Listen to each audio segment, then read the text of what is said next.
Three women in Hawaii investing in real estate. Join us on our journey from humble beginnings to six-figure payoffs and everything in between. If we can do it, so can you. Real estate investing with Tara, Shim, April Nelson, and Raquel Ah Nee.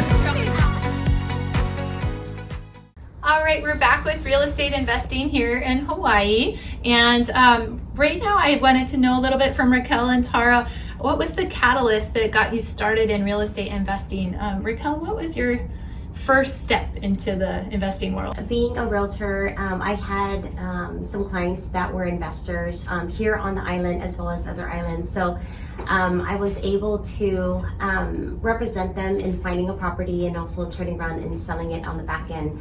And so when I'm looking at, the disclosure or the settlement statement at the end of the transaction, I'm forever grateful for my commission check that I get at the end. However, when I see an additional zero at the end for the investor, I thought I need to learn how to be on that side of the equation. And so I just started really just diving in and became a member of Fortune Builders and spent a pretty penny on that, but I have no regrets.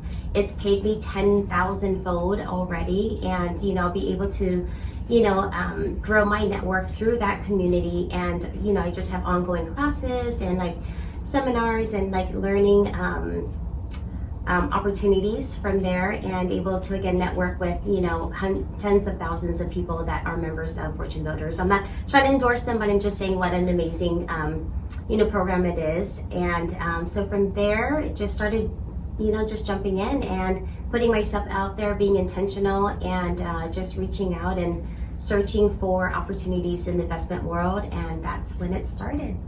Great. And what would you say is kind of a good return on your investment on some of those projects?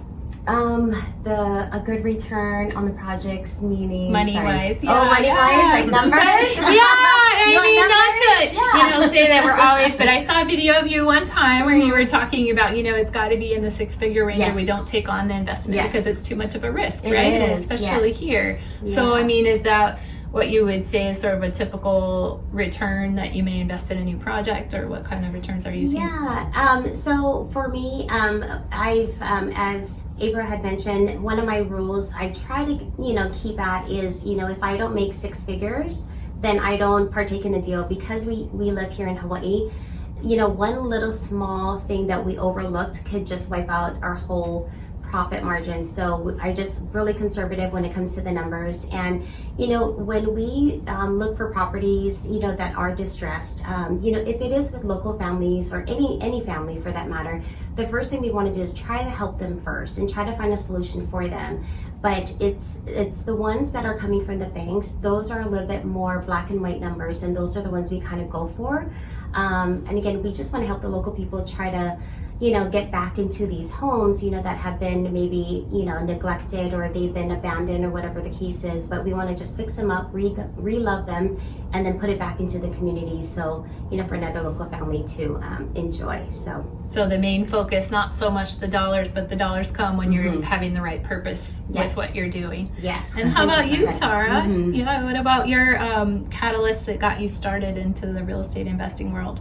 I want to say I used to work at Borders Books and Music when I was 17 years old, and that's where Rich Dad Poor Dad was the #1 New York Times bestseller at the time. Mine. You took mine. But that's where it started. I read that book at 17. I played his game Cash Flow. I read all his other books, Cash Flow Quadrant, Why We Want You to Be Rich, all those series. And at that age, I was like, gosh, this sounds really good, but how do we do that? How do we do that here on the island? We're making $6-7 an hour back then. And so that really piqued my interest about real estate, because it talked about passive income through real estate.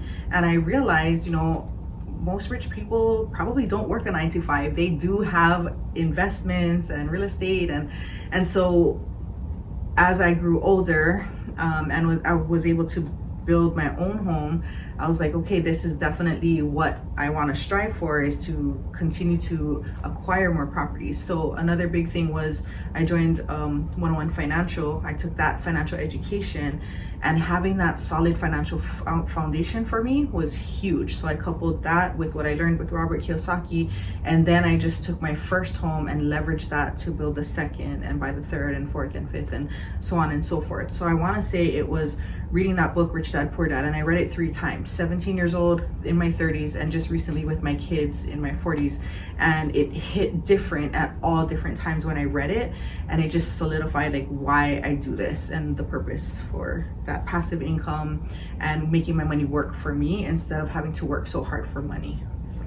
Yeah, that's great. That's actually really funny. That's how I also first got started, was the Rich Dad Poor Dad book. And I used to spend a lot of time at Barnes & Noble back when they were more common than they are today. And just, I love to read also. And Rich Dad Poor Dad was really interesting about, okay, you can work harder and you can get a bigger salary and you can chase the dollar, or you can have your dollars, you know, work hard, but have your dollars work for you in real estate and in rentals and things like that. And so in my case, when I moved away from Texas to California at the time, we kept our house and rented it out. And so that was kind of the first rental experience. And then, you know, moving here to Hawaii, it's a very expensive place to be. And I bought a house, but then chose to rent out a couple of extra rooms in the house on Airbnb for short-term rental income. So it really helped offset the mortgage cost there too. And then, you know, as you start accumulating things, I think all of us, maybe every time that we,